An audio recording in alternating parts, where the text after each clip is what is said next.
to click like, subscribe, the bell notification, and whatever else YouTube has you clicking on to support us.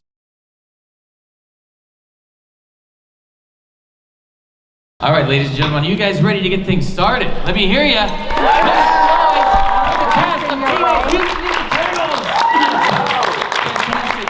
Now, you guys have known each other for years now at this point. There we go. Generations, if you will. Of Turtle Time. Well, tell the story, if you would, about how you guys met. Well, he was just making, is this on? Yeah, that one's on. It's just me deaf. This one's Mary's still not working as well, but we'll try to work it. Yeah, just So we were just making a joke of it. He said, I feel like I'm on a game show. And I said, well, Townie and I actually met on a game show. We were both contestants. What year would this be? It was 85. February. Use your mic. Oh, There's more water coming. Thank you, sir. So we were both contestants on Super Password. And if you know anything about it, or if you don't know anything about game shows, they film a bunch at a time. So everybody who's been selected to be one of the contestants, you're sitting in this ante-room, this big pool, and they have your name on cards, and the producer, the talent coordinator had like a deck, like pick a card, any card, literally it has our names on it, and that's how they decide who's going in. Well, there was like 5 of us, Townie being one, who really clicked, and we became friends afterwards and hung out a bit, not knowing that a couple of years later, or we bumped into each other at an audition. Yeah, I think we did. But does anybody want to know how well Townie and I did on Super Password? Would you like to know, Yes. Grace? You told me that you sucked at it. You take it away, Townie. All right, well, ladies and gentlemen, Townsend Coleman won $200 in a bet spread. Cam Clark won $150, but wait, there's more. A bedspread, a Mr. Coffee Maker, and a year's supply of pantyhose. Remember legs? Yes. Came in the big egg thing? the egg? And I forgot to mention that Yeah, L''EGGS legs. and part of my prize package was also a lifetime supply of curling irons.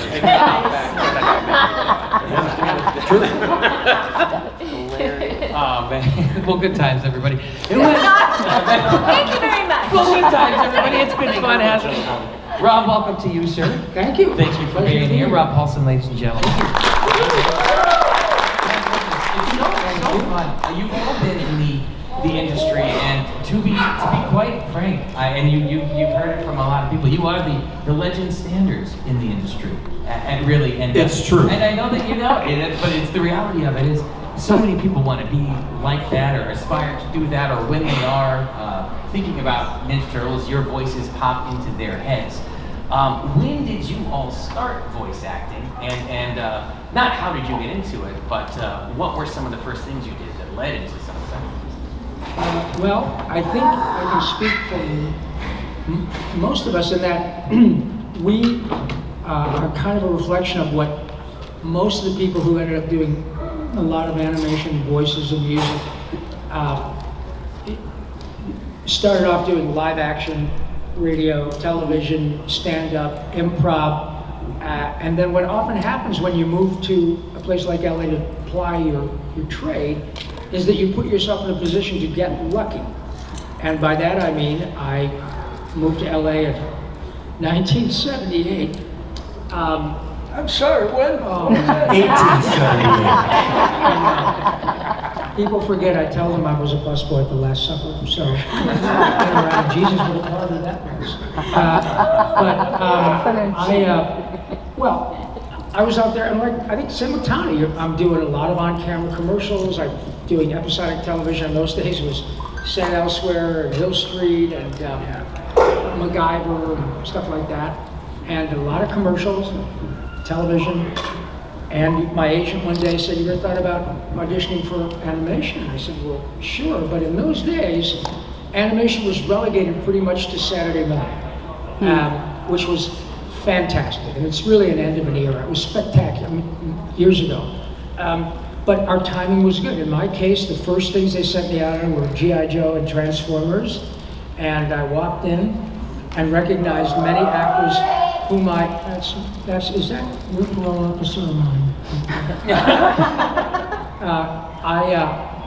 I recognized all these actors from episodic television growing up. I thought, oh my God, Marcia Wallace, she was on Bob Newhart. And there's, so-and-so, he was on Laugh-In, or she was on Gunsmoke. All these, and they're having the time of their lives. It was just like the purest form of play acting. It didn't matter what you looked like. It didn't matter how tall you were, short, fat, thin, black, white, gay, straight, orange, black. It doesn't matter. You walked in and all of a How sudden... about Puce or Ecru? What's that? No, Puce. But if you're a Puce person, no, Bob. Or Ecru. I think to add one thing to what Rob's saying, a lot of you guys will come up to our table and say, I want to go into voice acting, and a lot of these kids, we call them, are in their 20s or whatever. Just to add to what Rob said, in our generation, I know, except for Corey Burton. Yeah, and Nancy Cartwright.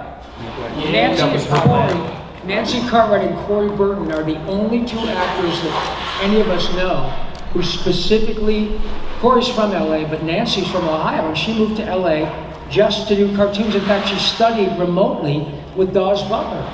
So anyone else Yogi that Bear. you see from our era was like on our way to a different career. Some of us still had it. For me, I tried all the different kinds, from theater to whatever. And this is the one that stuck. Yeah. So I went with it, and you will find that if you talk to most people in our category, it was, oh, what did I just step in? Oh, a career. And you kids who have grown up with, we never thought about who voiced the Archies. I mean, speaking for myself, it was just, I'd watch the Archies and, Scooby-Doo, and I didn't care. And you guys come up just going, I heard you on this, and then I was watching this other show, but that is Cam. The way you guys know our voices is Pretty neat. uncanny to me. And the only people I knew very well in terms of their names were Mel, June Foray, Dawes, Exactly. and Wally Cox might show up like Underdog. On-camera actors who would do animated pieces.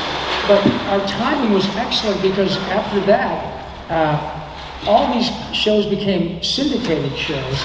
So often you'd get, like right up front, you'd audition for something, it'd be 65 half hours right out of the chute. So you essentially have 2 years worth of work between recording and post-production. And then you might knock in a couple of those, and man, and our timing was good because of the nature of social media, although it's not been until fairly recent, like since maybe it's 15, 20 years really. But our timing is great because Turtles is unstoppable. That thing is 40 years old, and it's not slowing down. It's only getting more popular. They do tours around the country all the time. Everybody comes to see it. Yeah. Right. And so you guys could grow up and say on my computer, oh, I wonder who does the voice of, oh, that's Cam Clark, or oh, that's Renee Jacobs. And you do a couple more, and then people say, wow, I recognize Townsend's voice because he does the tick, and he does this, and he does that. It's the best job in the world. Right. I kind of came to it from a circuitous route, same thing, on camera. The only difference was, I guess, I kept doing on camera, so I was kind of doing both at the same time, which was interesting and fun to do. But I mean, everyone's right that you didn't think about. Of course, I was a big credit watcher. I love to watch the credits. So, when I watched my favorite show, like Rocky and Bullwinkle, then it was immediately, seeing who those guys were, and Paul Frees and June Foray, and those became kind of the gods. I was lucky because when I was like 10 years old, I think, I actually did a Jack Benny show with Mel Blanc. Wow. The king, the god, beyond the god.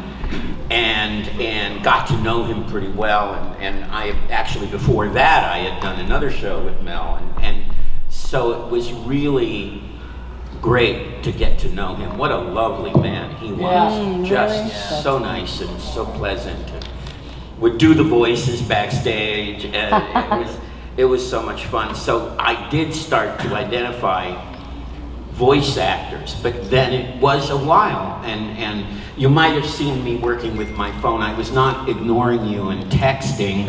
I was actually wanting to add to the answer to this question, because I think one of the first things I did was Jabberjaw, which actually started in 1976. Wow. So that goes back a Was it ways. Frank on that too, Barry? Huh? Frank? Well, Actually, it was Jabberjaw. yeah. Frank was on everything. Yeah, Frank was amazing, and so I got into it the same way, similarly that Rob did. I had an agent. I ended up being booked for a commercial without an agent, which was very weird, but there was something that they wanted from me, and so they just booked me. And the casting director said, well, do you have a commercial agent? And I didn't. So she recommended a commercial agent. He was a great guy named Herb Tannen. And Herb became my agent, and then one day he just said, well, you know, we also represent animation and voiceovers and radio voiceovers, and you interested in doing that? And heck yes. So the first animated gig I got ended up lasting 35 years, which was the Nestle's Quick Bunny, and that led to doing shows. So it was Barry, what did your Quick interesting. Bunny voice sound like? Well, a really bad Edith Bunker. It's kind of what I chose for that voice. So, you can't drink it slow if it's quick. I see what you did there. I don't know why that popped into my head, Yeah? But it worked. but it worked. Actually, they didn't know if it was going to be a bunny or a turtle. So I almost was a turtle first, but they didn't know, so they didn't know which one it was going to be, but it turned out to be the bunny, and that was the bunny voice. Do not ask me what the turtle voice was that I came up with. It was not Carol O'Connor. Anyway. Yeah, I came from a radio background in Cleveland, Ohio, and was a rock jock for about 10 years there before I moved out to LA 40 years ago. And I knew that I could do some voiceover work in the meantime while pursuing an on-camera on-camera career, because that's why I moved out to LA, was do movie and TV, like Robbie did, and of course Barry and Cam grew up in California, but about 6 months, and I was lucky enough to get an agent straight away, and about 6 months after I moved to LA, my agent sent me on an audition for a cartoon. Well, no, it wasn't Password. It was just after Password, for an audition for a cartoon called Inspector Gadget. I had never thought about doing cartoons before, but I thought, well, this could be kind of fun. And so I read on this and booked it, and a couple of days later was booked on my very first cartoon session for Inspector Gadget. And I found myself sitting in a little studio in Burbank with Maurice LaMarche. It was his very first cartoon. Wow. And Frank Welker, and Don Adams, and me. Yeah. And that was it. And I looked around, I said, how in the world did this happen? But I had so much fun over that. I did the last 10 episodes of the series during the summer of 85. You killed the series, didn't you? I did kill it, yeah. And I had so much fun, I asked my agents to please send me out on more of that kind of stuff, and they did, and boom. And speaking of first series, I always like to share my first series. My first series I got, which was early out the gate, was for the remake of Johnny Quest. And I booked the role of Haji. Oh. And I was so excited, and I told all my friends and family, I got a series, they're gonna be Haji. Because some of us grew up with that, so that was extra cool. I don't know how soon after, maybe a month, I don't even remember.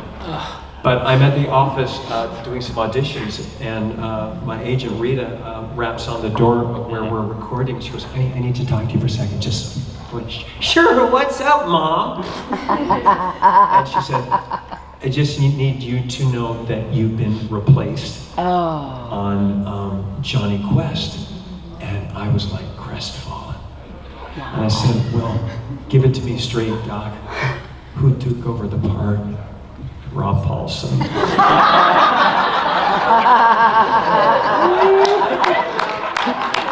if I have to lose out, I can't think of a better genius to take over for me. I was actually too busy, which is what nobody knew. Had stuff to do that night. Renee, how about you? That's great. So I actually started in voiceover when I was 6 years old. I didn't know it was voiceover, it was actually puppetry. I took a course in puppetry at Michigan State University. I didn't know that. Mhm. Cool. I was doing voices in the basement for all my stuffed animals, and my mother thought there were all these people in the basement with me. But no, I was mimicking all the records that I had listened to, the Disney records, the Chip and Dale,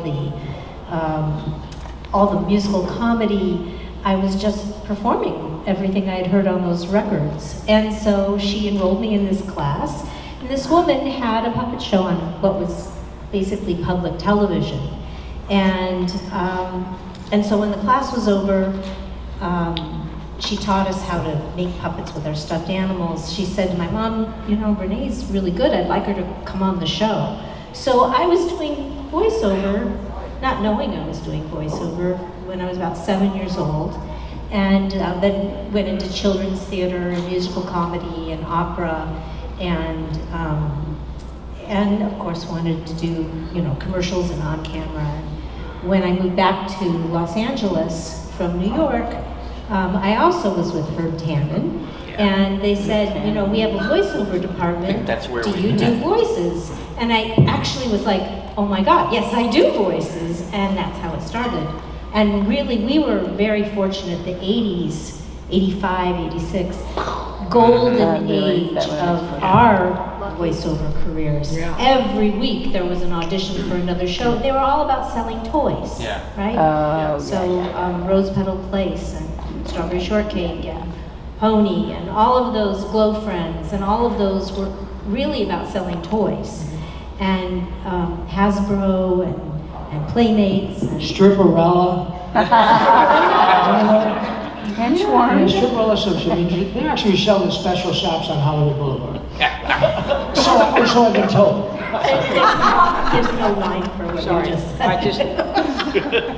So that's how I started, and eventually it was very interesting. Like Cam said, you have these aspirations of being on Broadway or being on camera, and then life is a journey, and you never know which way that road's going to go, and you end up, and it's certainly not an ending. It was a wonderful, and still is a wonderful journey on the road to animation, and how lucky we all are. Now I know many of you probably have some questions for the panel here. We've got a Power Ranger ready to ask one now. Here we All go. right.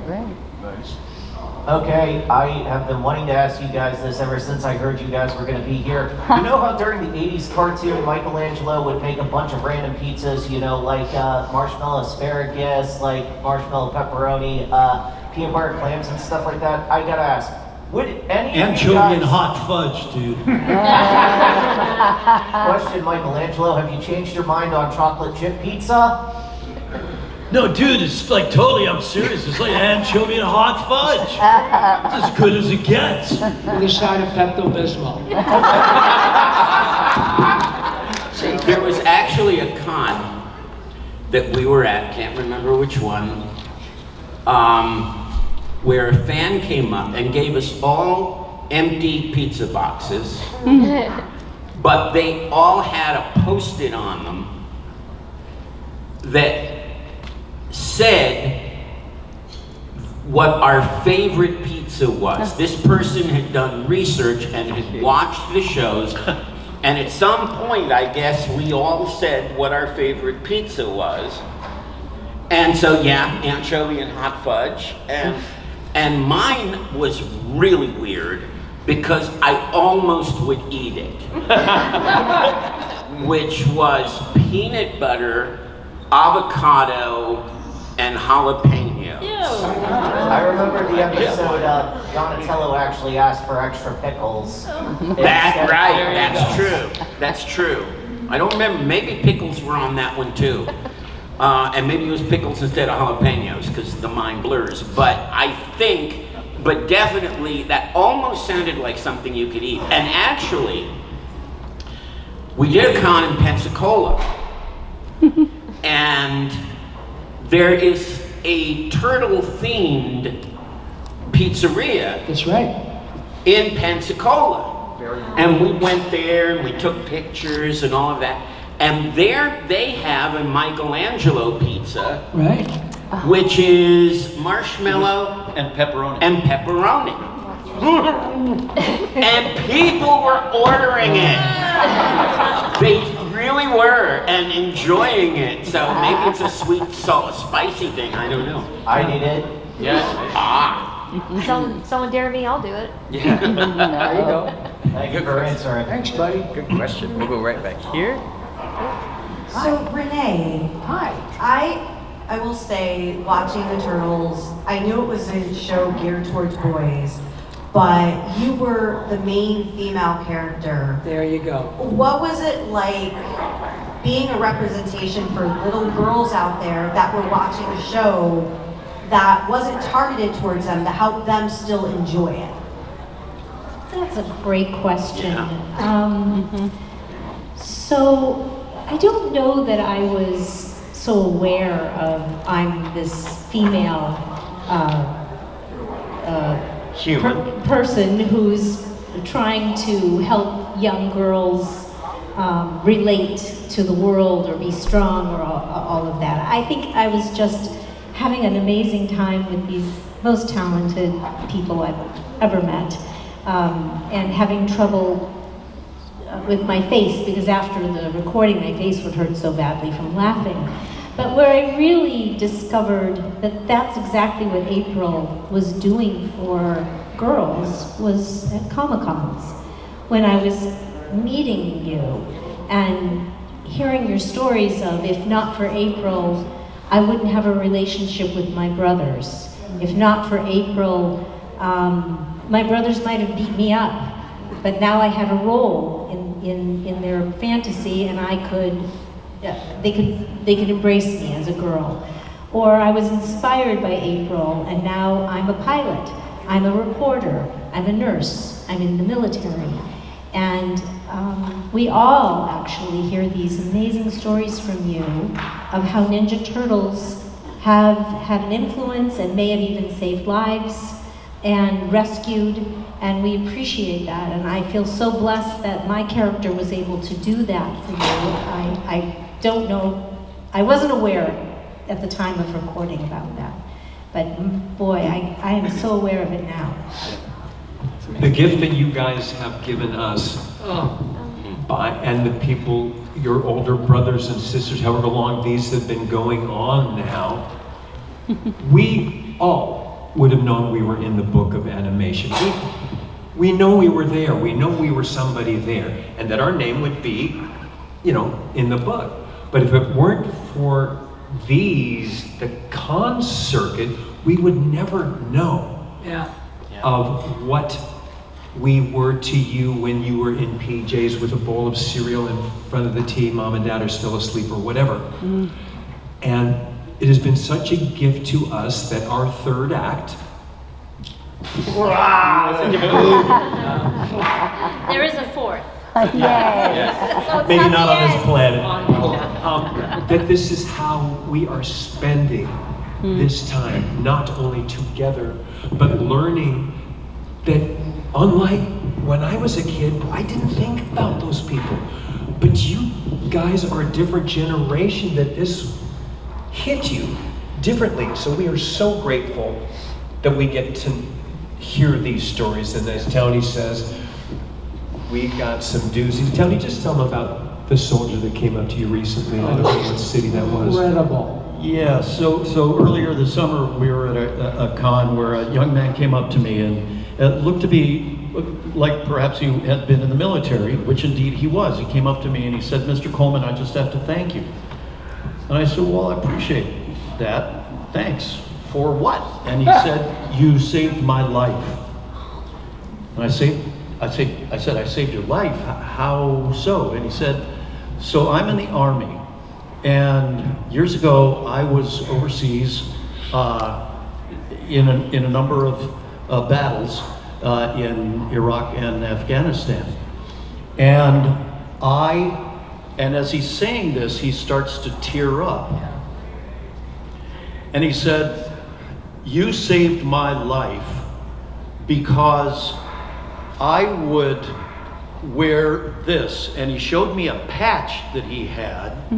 There was just Michelangelo, and it said "Cowabunga It Is" on it. It was a Velcro patch that he kept on his left shoulder, and he said whenever I would go into battle, I would put my hand over this patch, and I would close my eyes and remember the attitude that Michelangelo had that would help him get through whatever difficulty he was going through in his life. And just what a joyful, never say die attitude that he had. And I just need to thank you for that, because that's what saved my life whenever I would go into battle. And then he hands me this patch that he was talking about. And he said, "I need you to have this." And I said, "Oh my gosh, I can't have it." Yeah. And he said, "No, I need you to have it." And I started tearing up, and it was like nothing I'd ever heard before. And we hear these kinds of stories. That's an extreme example, but you guys, just what it means to us to hear what Ninja Turtles has meant to you all in your own individual and separate ways is just so priceless and so special and so awesome. And I guess for me personally, the responsibility that I feel to keep this alive, to keep in my case, to keep Mikey's attitude alive, and to keep it going, and to look at you guys in the eyes and hear your stories, and thank you for what the kindness that you offer us through these stories is just beyond. It really is. So thank you, thank you, thank you, thank you. Yeah.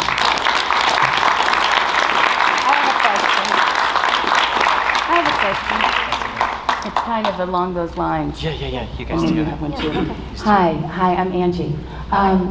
So you guys, hearing all of your stories, starting out as artists, I'm gonna cry. You made me cry. I mean, because don't you, as an artist, dream about? Isn't that kind of part of the point? Is to make some kind of difference, or to maybe get.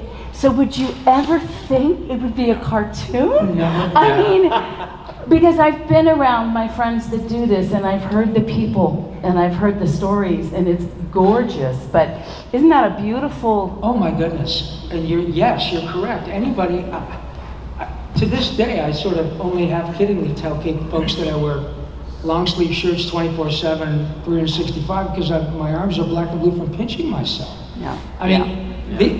We are absolutely a family. We go home from every one of these events working with people we would choose to have at our funeral, you know what I mean? We love. And then we get to meet all of you people and try to find some way to contextualize all this love. And then we go home exhausted from saying thank you. Right. Are you kidding me? And so yes, everybody. First, you go into show business because you can't not do it. I got to do it. I want to give it a shot. I don't want to be on my deathbed going, I wish I tried. And then you start to work a little bit and go, oh my goodness. Somebody said, oh, you're the guy that does, oh, I love that show. Then you take it to this level, as Townie said, and the ubiquity of these shows now are everywhere. And we continually to meet people who tell us the most profoundly powerful stories. This is way bigger than ratings, merchandise. Obviously, this is not a charity. However, the depth to which these characters connect with people at their soul is astonishing, and none of us could ever have imagined it. As we all know, I mean, you can have a script written by Jesus and $30 million is someone else's money, and if nobody watches, it's a tax write-off. And trust me, Hollywood is a battlefield of shows that were a great idea and never went anywhere. And you're looking at a bunch of lottery winners, and we know it. So thank you for your point. It's absolutely true. And you think, oh my God, this is bigger than just me, buying the car of my dreams. Right. This makes a difference. You did it.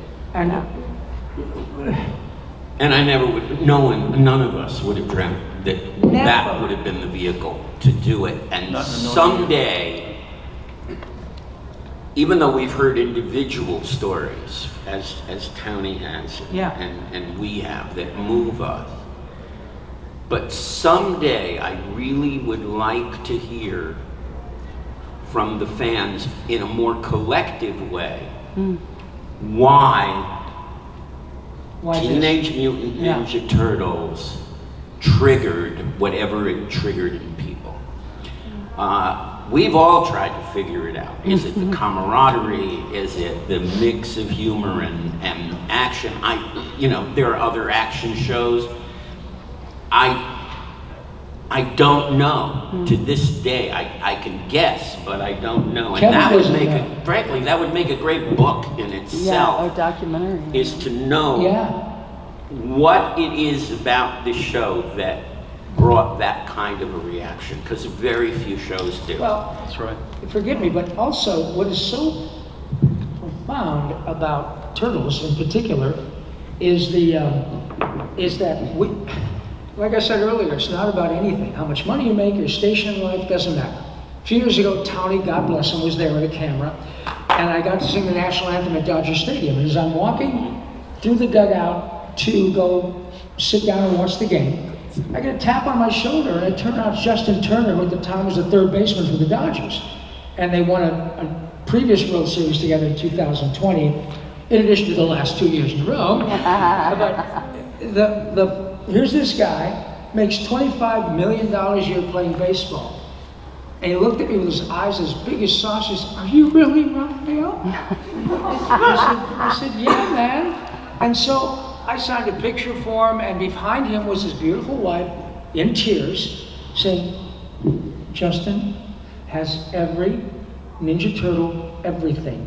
And when he goes to spring training every year, he takes his Ninja Turtle backpack, and of course he does. Last weekend, 2 weekends ago, I got to be at I'm from Michigan, I got to be at the Detroit Lions game.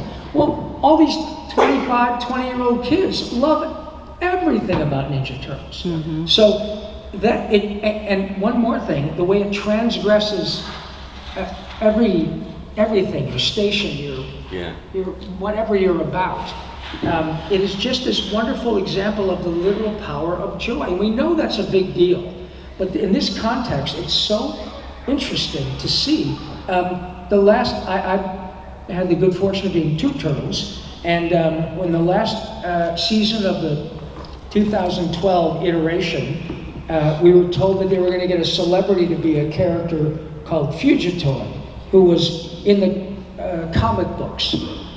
So it's a 12-episode arc, and whom do they get but David Tennant? Now, I love David Tennant. I know nothing about Doctor Who.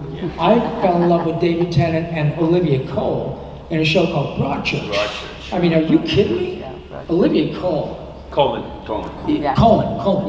And anyway, and David. So the question, he can suss it out. He's a movie star. What I was essentially trying to ask is, we're glad you're here, but why are you here? Because we don't draw them, we don't write them. It's not as much as we would love it to be the Cam Clark Show, and it should be. Until every day that people figure out how it should be, it's still the Ninja Turtles, right? So he beat me to the punch. He said, "Oh, mate, this is Ninja Turtles. Everybody wants to be a Ninja Turtle. Everybody." He says, "I grew up with this show. Everybody I know wants to be. It's like being Star Trek."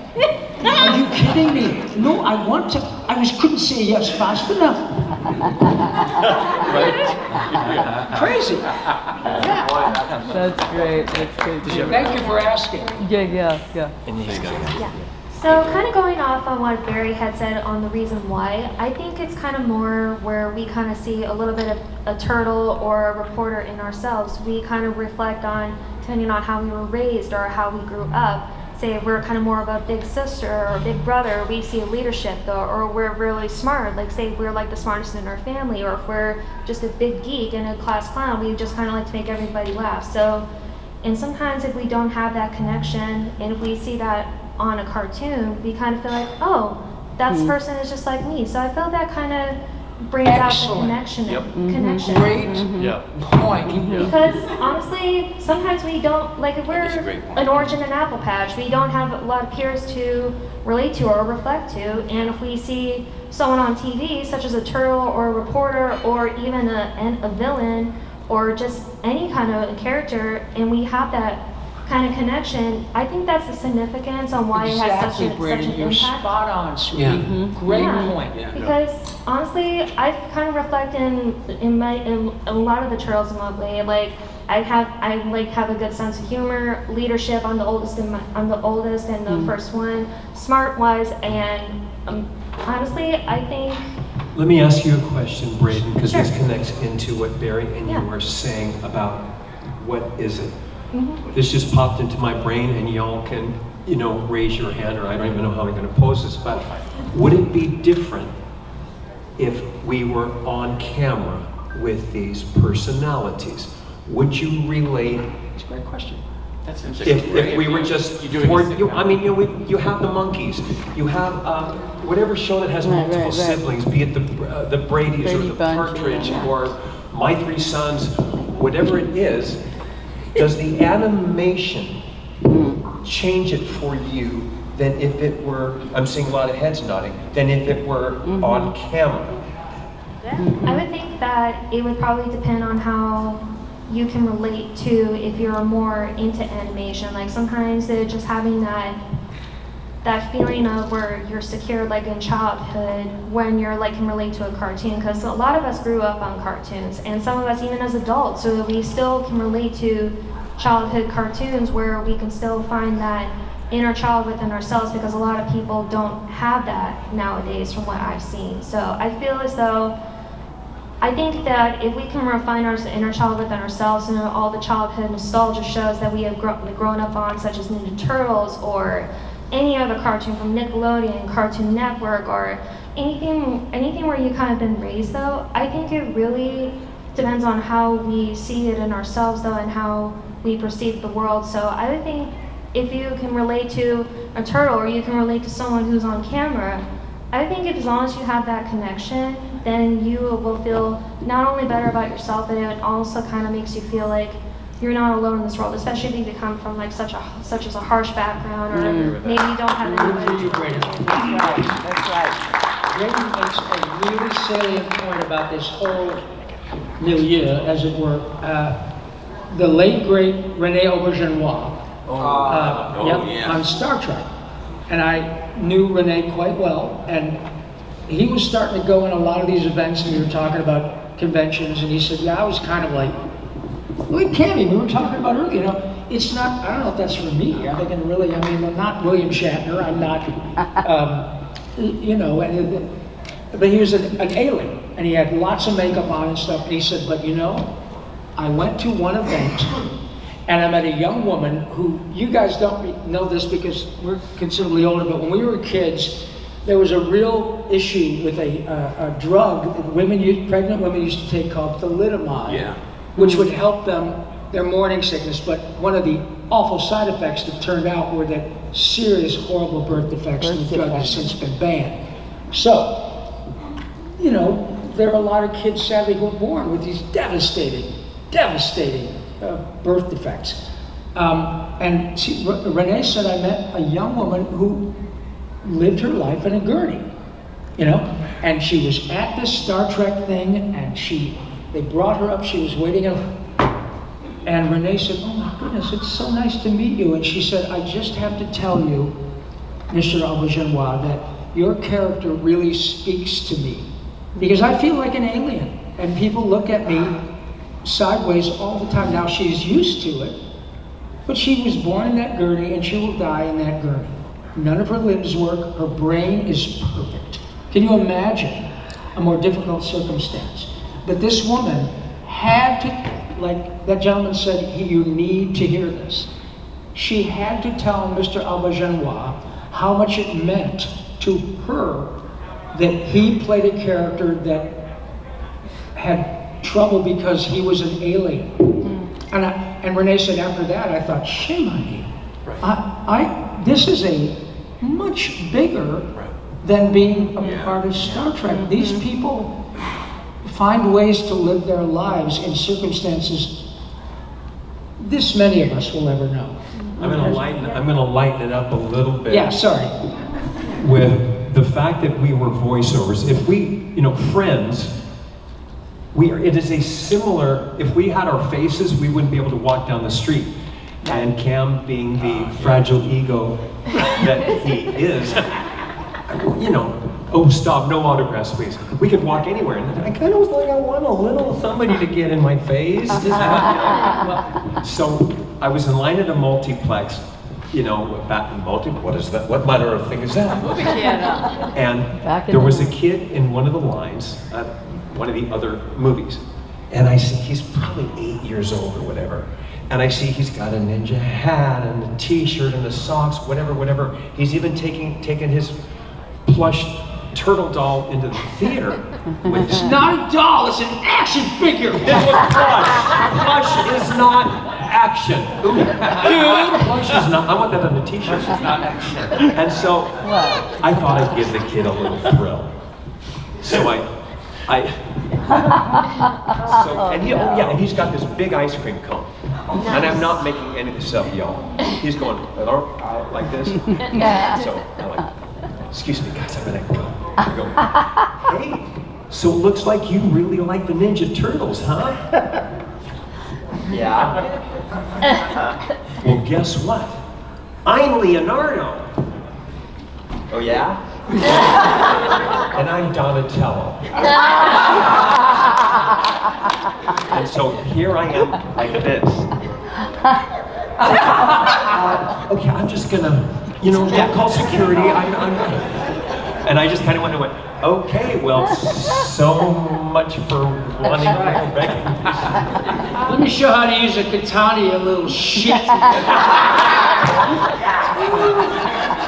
No, I would have loved to have seen that. But you know what happens now, and I'm sure it happens here, because of things like this and a lot of social media, we always have videos, they get blasted out, and we love it. We do get recognized more than we, so every now and then it'll happen. And the upshot every single time is pure joy on both sides of the equation. And so people will say, I know you hear this, yeah, but it's the first time you've told. Right. And they have to go out there, and they often, men and women, they get tearful. It's astonishing. So anything that makes people cry tears of joy to say, I just need to tell you, it's impossible to quantify. And by the way, Kevin Eastman, one of the half of the two people who created this thing, every time that question comes up, do you have any idea, ... Nope. Yeah, right. Now it's getting bigger. I think another reason is the longevity is the way Kevin has handled it. Yes. Eastman, because he's given you so many different versions. And if it was just the same one over and over and over again, I'd be really, really rich. That's true, but you really get tired of it. So I think the fact that he was able to do that and keep it alive. I mean, my wife is a business consultant. I don't know what that is, but that's what she is. And she just recently had a retreat. What she does is she facilitates basically a best practices support group for CEOs. And so she just had a retreat, and we are all there with her CEO members or friends or whatever the heck you call them. And 2 different CEOs came up to me to tell me that their associates decided to dress up as Ninja Turtles for Halloween. And showed me the pictures. Is that right? Of these business guys in the turtle outfits. That's funny. And so, I mean, it's not an accident that happened, but I really think that Kevin has just kept this franchise alive. And whether you liked the different versions, whether you liked 03 or whether you liked 2012 or whether you liked the Michael Bay movies or the original 90s movies, it's something for everybody. Mm-hmm. And I think that really has something to do with why we're all sitting here and why. You have a question there, sir, with the microphone? Hi. Hello again. Hi. So also, if you guys are aware, because Renee was also, for the camp, if you didn't know, he was also Chef Lewis in The Little Mermaid. What are you saying? Renee, we're always talking about Renee Aubergnon. Renee Aubergnon, yeah. He's Chef Lewis, and then we got David Tennant, and when those DuckTales reboot, he was Scrooge. Great actor. But yeah. God bless. But as far as my question, because I grew up with a lot of you guys, just on everything. Rob, how did you become Donatello in the 2012 after you were Raphael? It cost me a lot of money. I went and I said, And he gave it all to me. It was, and first of all, let me say that, hello, sir. Thanks for coming in. Thank you. I was actually at Nickelodeon working on a Fairly Odd Parents. I got a text from my agent saying, hey, Viacom, who owns Nickelodeon, now has the rights to Ninja Turtles, Lock, Stock, and Turtle Man. Yep. And they're casting a new series. They want to know if you'd like to come in and read for Donatello. And my response was, well, do they know who I am? Not arrogantly, but because I don't want to get in and say, oh shit, that's right, well, he's here, let's just throw the old guy a bone, And also because they never repeated anybody before. Right. And so they didn't ask me to read for Raphael, and they said, oh no, they know who you are, just think you might be right for Donatello. Of course I'm going to audition, we audition all the time. By the way, it's not like we've gotten to a place where we never audition anymore and they just give us a pile of money. No. Unless you're Cam, in which, so I went in and read and ended up getting the job, but just to be clear, and because this is honor among turtles, as long as it was clear that Barry was not involved in any of this, then it was fair enough.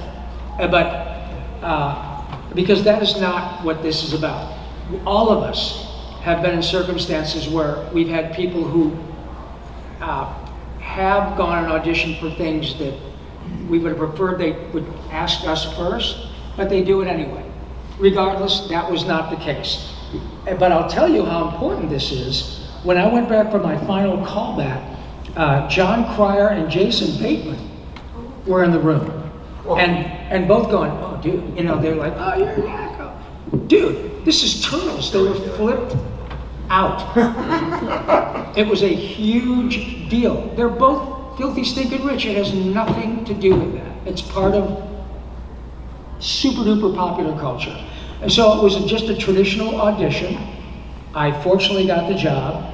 And it was a really good iteration of the show because the people who made it at the time were about 40 and they knew every lick of turtle mythology and plugged into the show, and they were genius for having this beautiful, sweet little crush between Donnie and April, because it really did open up for a lot of girls who, oh my God, that's so sweet, because it is sweet. As soon as he sees April, he just, it's like real life, you know? I think it's sick.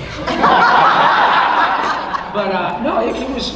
I didn't get to have anything with April. Yeah, you get the real April. There's still time. We get to smooch the real. None of you have had a thing with me either. But this goes to, forgive me, but I got to, Barry touched on something that's absolutely important. And that is, the franchise can withstand all these different iterations It from can different withstand generations. bestiality. What's that? You can withstand bestiality. Yeah, It's not but really. it does. That's how powerful the franchise is. That there have been, I don't even know how many TV versions, half a dozen now, and movies. Seth Rogen's doing another. Yeah. You know, Movie, yeah. Live action. And the it's- TV it will- spin-off and all of it, yeah.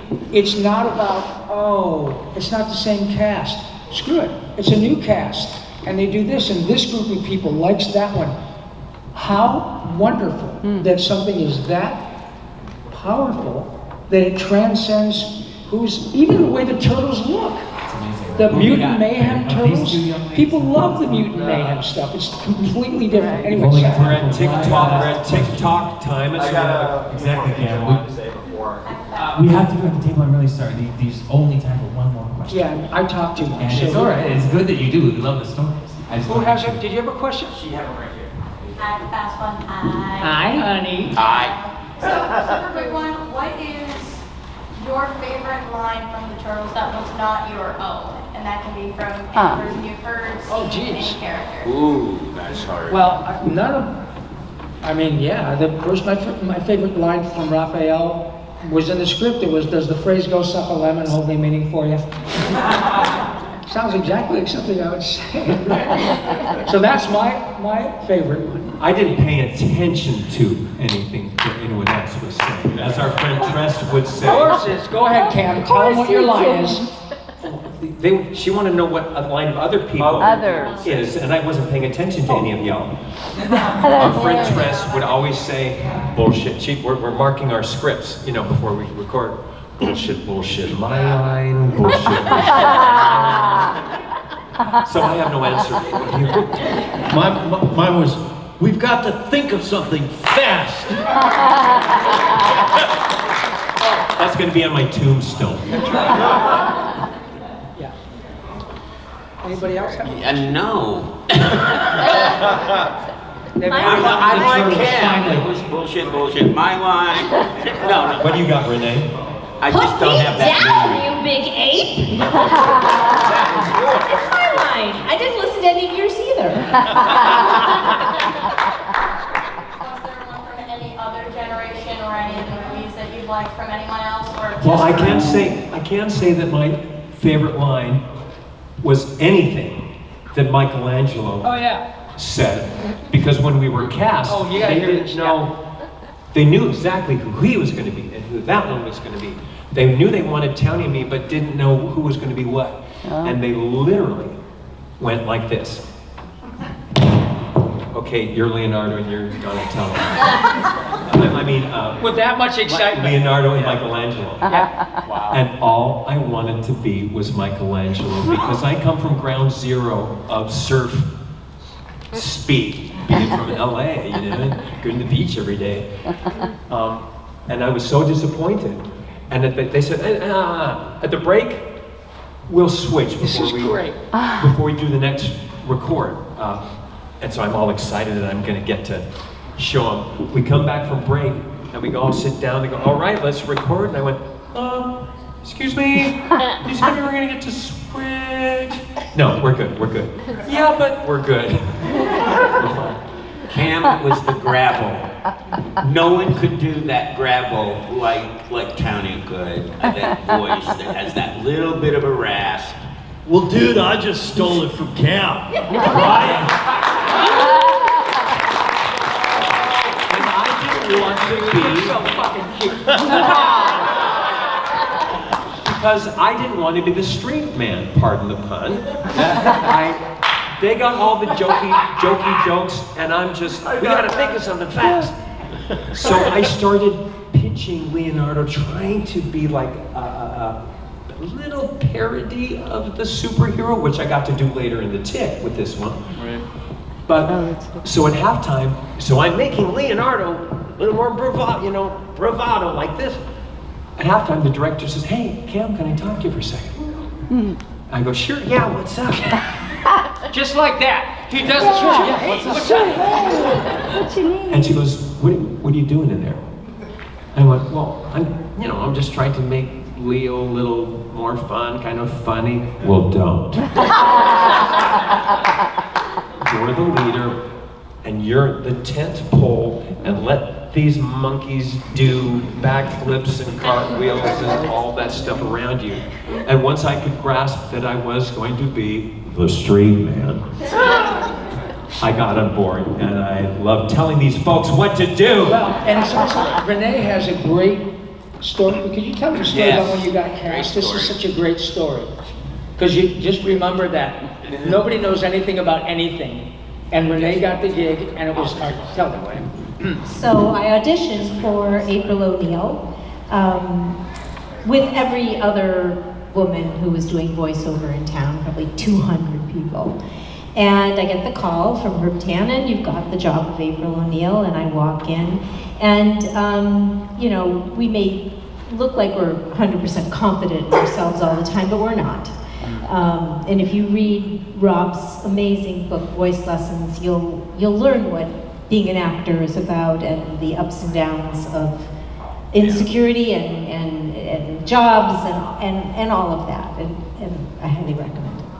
But so I walk in and you're like a little nervous. It's the first day, and you sit down and you go through the first rehearsal, and the director at the time was Stu Rosen. Comes up to me at break. These guys are all out of the room. I'm still highlighting my script, and he goes, "I didn't want you for April." Oh God. He said, "But I played all of the auditions, and everyone was, 'That's not April. That's not April. That's not April.'" So I said, "Well, I have one more, but it's not April." And I played your audition, and they said, "That's April." Like, okay. Yeah, and you know what? He's dead. So that's the name of that tune, honey. And that's the end of this panel. We wish we could go on for 1,000 more years and take all your questions. We are here the whole weekend, and if there's stuff you want to ask us, please, you don't have to buy something to come up and talk to us. Right. Thank Or you do so you? much, everybody.